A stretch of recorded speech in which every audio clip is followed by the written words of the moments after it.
Alam mo ba na ang Pro Deo et Patria para sa Diyos at Bayan ay buod mismo ng pananampalataya ng IFI?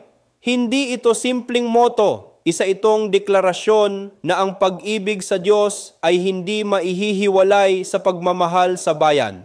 Sa ating tradisyon, ang pananampalataya ay hindi lang dasal, kundi tungkulin na makiisa sa paghihirap, pangarap at pakikibaka ng sambayanan. Kaya kapag sinasabi natin ang Pro Deo et Patria, hindi lang tayo nagbabanggit ng lumang salita. Ipinapaalala nito na ang bawat Aglipayano ay tinatawag na maging saksi ng katarungan, katotohanan at pagkakaisa. Ang Diyos na sinasamba natin ay Diyos ng bayan at ang bayang pinaglilingkuran natin ay tahanan ng Diyos. Ito ang puso ng ating pananampalataya. Ang pagsamba ay dapat magbunga ng paglilingkod at ang paglilingkod ay dapat nakaugat sa Diyos. Ako si Bishop Tonyo, Obispong Migrante sa Europa at ito ang araling IFI. Magsamba, mag-aral, maglingkod.